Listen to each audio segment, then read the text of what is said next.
Hello and welcome to Clearview Television. We are reaching you live from Nigeria's capital city, Abuja.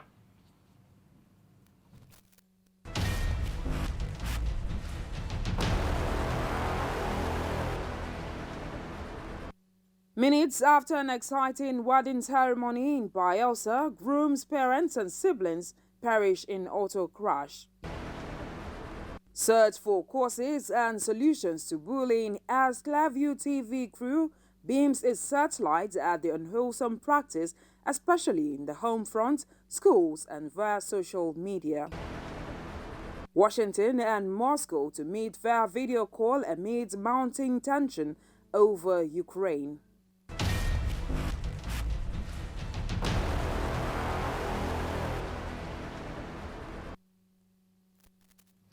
I am Nkiro Obuli.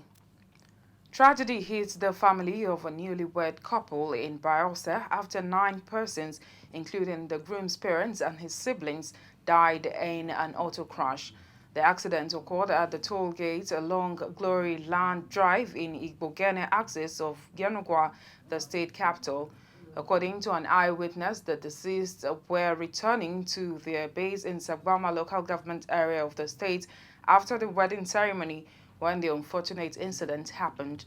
The bus which the deceased passengers boarded collided with an oncoming vehicle returning from Warri in Delta State. According to witnesses, the vehicles were reportedly trying to divert to the east-west road when the unfortunate incident happened.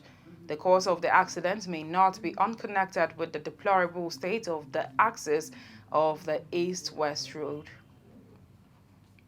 Now, the police in Lagos have announced that they have commenced investigation into the death of SYLVESTER OROMONI Jr., a 12-year-old student of Domwen University in the Lekki area of Lagos. The Commissioner of Police in Lagos said the Homicide Section of the State Criminal Investigation and Intelligence Department, SCID, has been directed to take over the case from the Maroko Division. Odumosu added that the command is teaming up with the Delta State Police Command and investigation to unravel the mystery behind the death of the minor. The 12-year-old student died on Tuesday last week after sustaining multiple internal injuries after he was allegedly tortured and bullied by some senior students in the school. Now, bullying is an aggressive behavior that is intentional and involves an imbalance of power or strength. It is a repeated behavior and can be physical, verbal, or relational.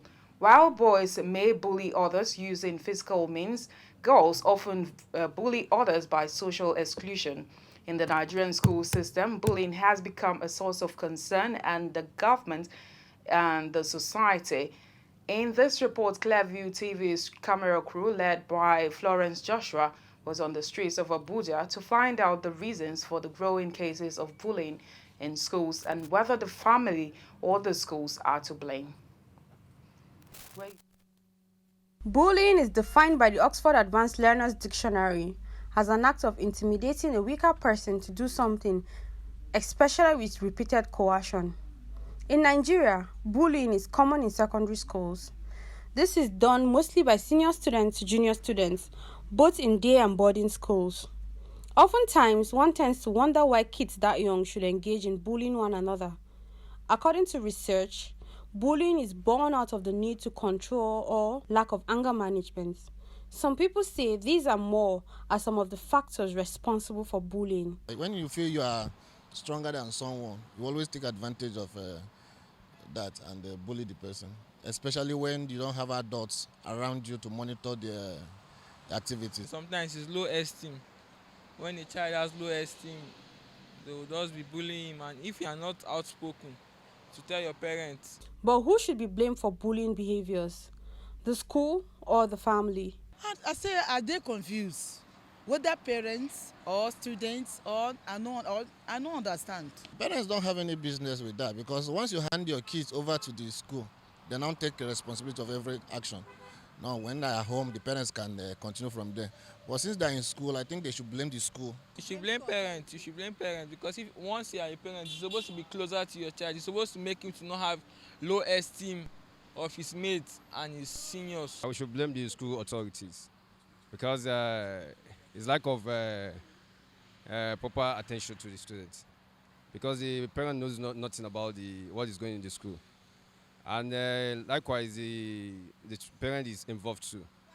They need to be encouraging or enlightening their children. I will blame the school authorities because they don't interview the students properly before letting them into the school. And I also blame the students being bullied. They don't also report to their parents or the school authorities. And when they report to the school authorities, they don't actually do anything sometimes. Sometimes the school are often scared of these kind of students because they can be furious outside and vicious outside the school. To curtail this evil behavior of bullying, adults and guardians are enjoined to respond quickly and consistently to bullying behavior, as this will send a clear message that it is not acceptable in the society. Also, safe environments should be built in schools, while parents should endeavor to talk to their children so that they can speak up if anyone bullies them. Florence Joshua, reporting for Clearview Television.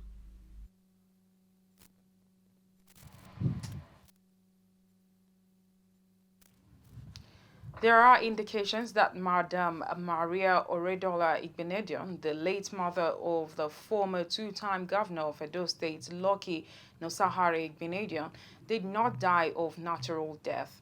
It was gathered that the octogenarian, who died on Thursday, December 2, at 85 years, was allegedly strangled to death by her yet-to-be-named housemaid at her residence in Ugbo, GRA, Benin City, the state capital.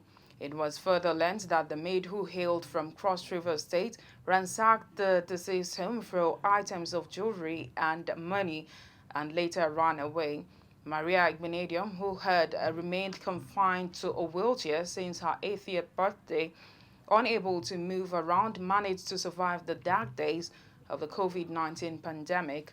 The late first wife of the SMR of Benin Kingdom, Chief Gabriel Igbinedion, is survived by the former governor, Lucky Igbinedion, Bright Igbinedion, Charles Igbinedion, and Mabel Amadine, and numerous grandchildren. Some residents of Abuja have appealed to the federal government to find a lasting solution to the high cost of cooking gas and kerosene, saying the burden of making ends meet is becoming too much for their families to bear. In an interview with Clearview TV's Imefon Okon, the residents say they are finding it extremely difficult to cope with the situation in addition to other financial responsibilities on their families. Federal government declared 2021 to 2030 a decade of gas, a policy designed to make gas more available for domestic consumption and for exports. To actualize the objective, the Central Bank of Nigeria, CBN, set up a 250 billion naira fund to expand the usage of gas products across the country. However, of concern to most Nigerians is the fact that the cost of cooking gas is fast rising beyond the reach of the common man. Findings by Clearview Television showed that most households that had bid goodbye to firewoods and charcoal have begun to impress them again as kerosene and gas are now getting out of their reach. No thanks to the rising prices of the two products. 12.5 kg used to be like about 3.2 thereabout, but now it's 9,000. I was actually using stove to cook. Kerosene went on high. I had to change to gas.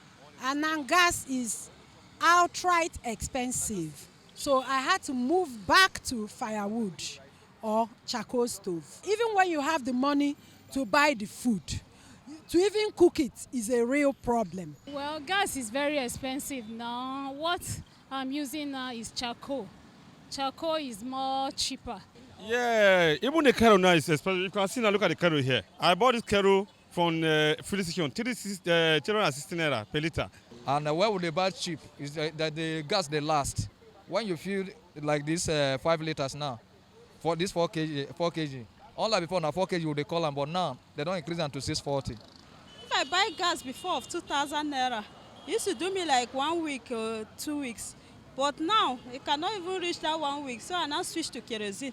While speaking on the effect of the high prices of gas and kerosene on households, Abuja residents appealed to the federal government to take urgent steps to reduce the prices.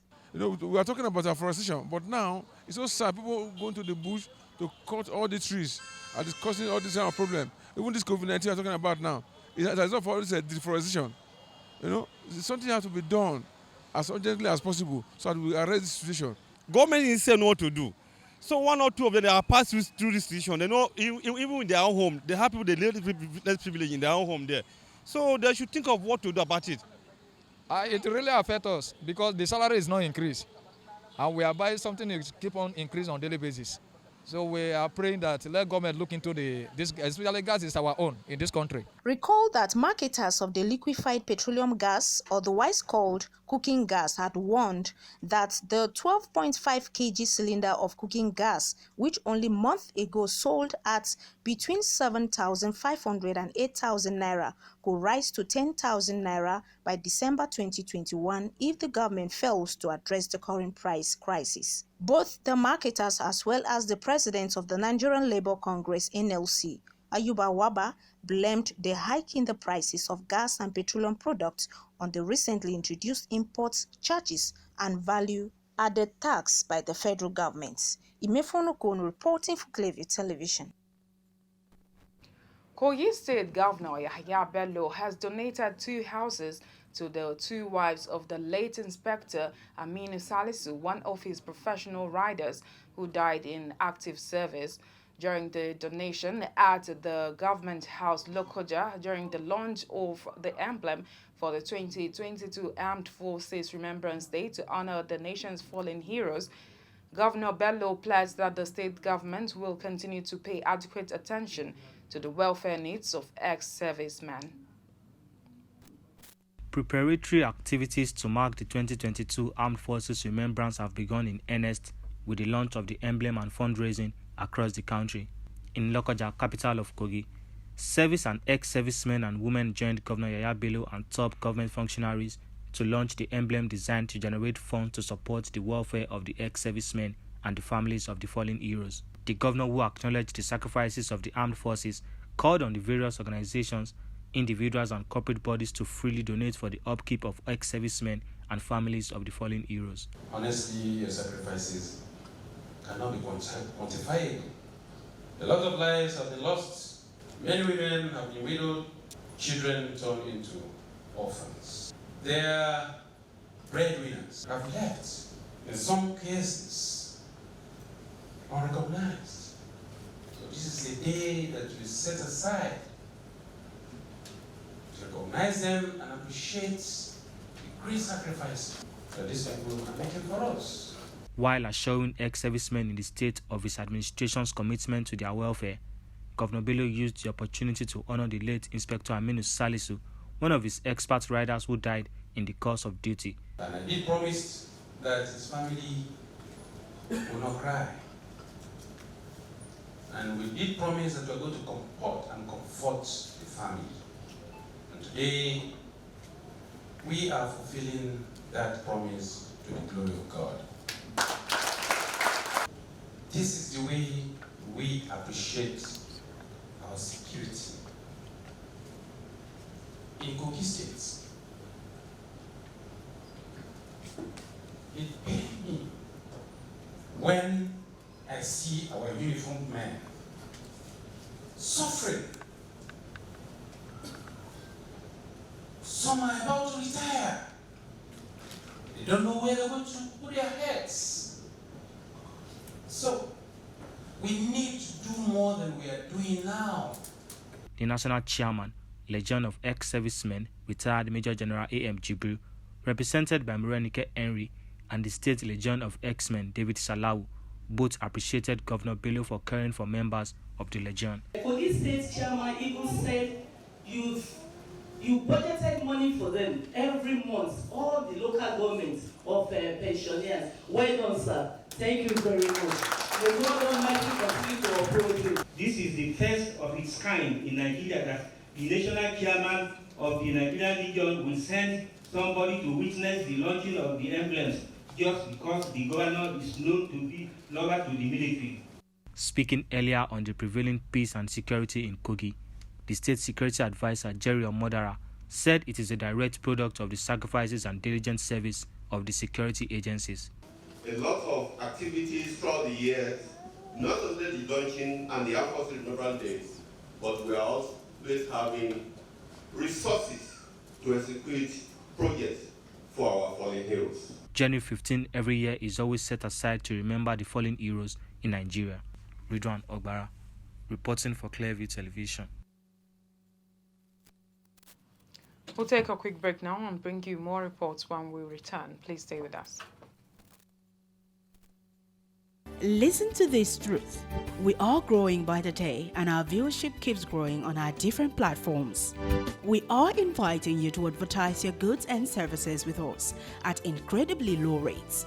And do you have news for us? Script or video? Please contact us through our email address, clearviewnewsroom@gmail.com, or WhatsApp line 080-650-30-300. Again, 080-650-30-300. Welcome on board.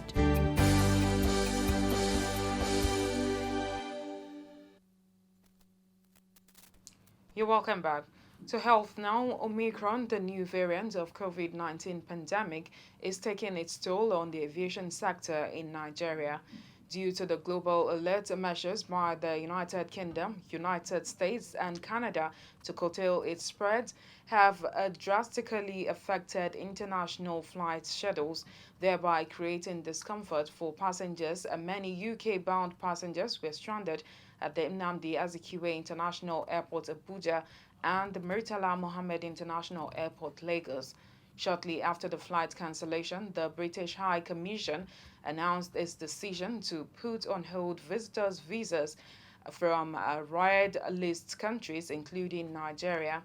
The Commission, however, explained that only British and Irish nationals and residents traveling from Nigeria will be allowed into the country. The Commission also said they must isolate in a government-managed quarantine hotel.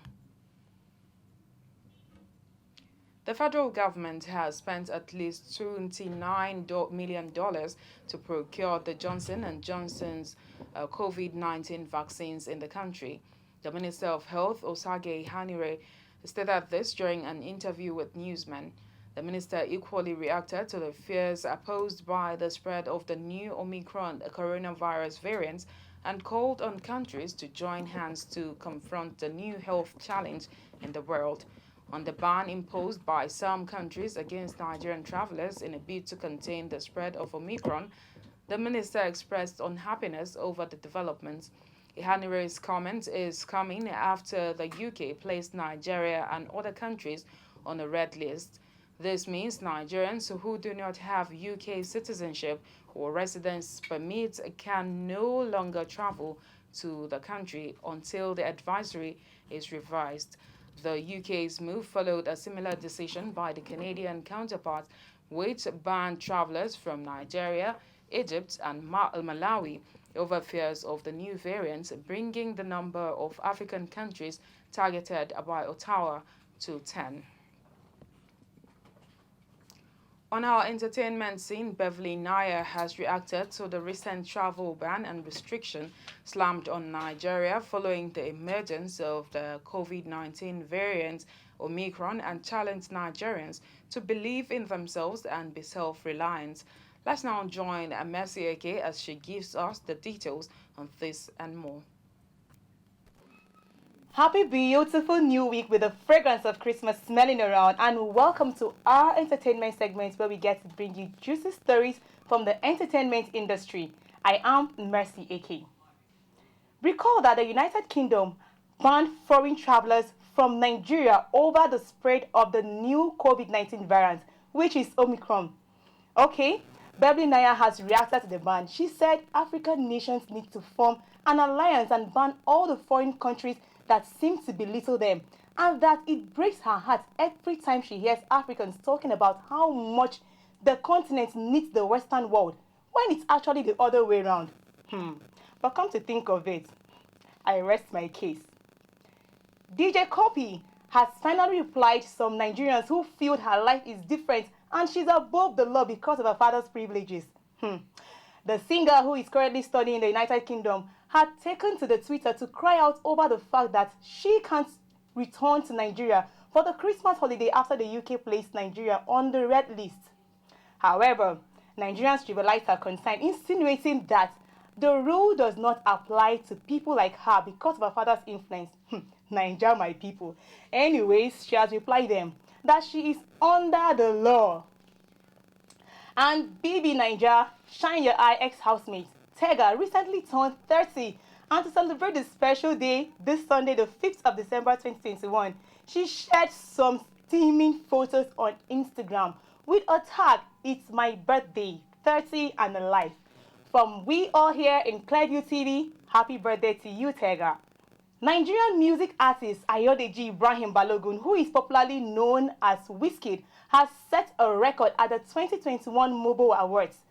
This is another big win for the Essence hit maker, considering how he has made headlines in the music world. Wow, within a few days. Congratulations to Wizkid. That will be all for now, and over to you, Nkiru. Thanks, Mercy. And now to the foreign scene. The White House says U.S. President Joe Biden and Russia's Vladimir Putin will speak via video call on Tuesday amidst mounting tensions over Ukraine. It comes after Secretary of State Antony Blinken said the U.S. has evidence that Russia had made plans for a large-scale attack on Ukraine. But he added it was unclear if Putin had made a final decision to invade. Russia has denied any such intention and accused Ukraine of executing its own troop buildup. In a statement, White House Press Secretary Jen Psaki said Biden will underscore U.S.'s concern with Russian military activities on the border with Ukraine and reaffirm the United States' support for the sovereignty and territorial integrity of Ukraine during his call with the Russian president. Ukraine says Russia has deployed armored vehicles, electronic warfare systems, and 94,000 troops along the shared border. Citing intelligence reports, Ukraine's defense minister Oleksiy Reznikov said Moscow could be planning a military offensive at the end of January. The Russian troop movement has strained already tense relations between Russia and the U.S. Now that's all on the news, but before we go, a quick recap of our main stories.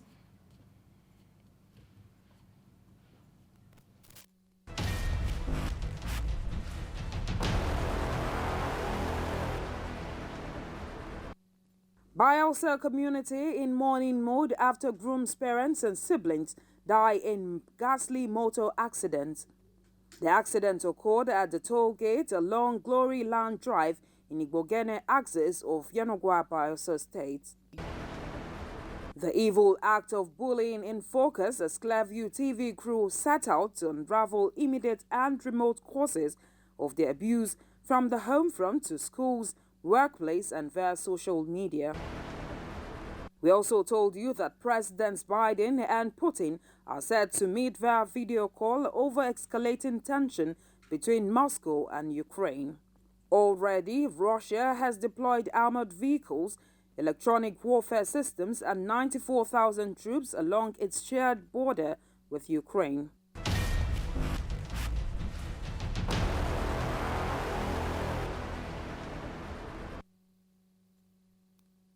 Do remember to like us on Facebook, Clearview Television. Follow us on Twitter at Clearview Online. Follow us on Instagram at ClearviewTV_NG, and also remember to subscribe to our YouTube channel, Clearview TV.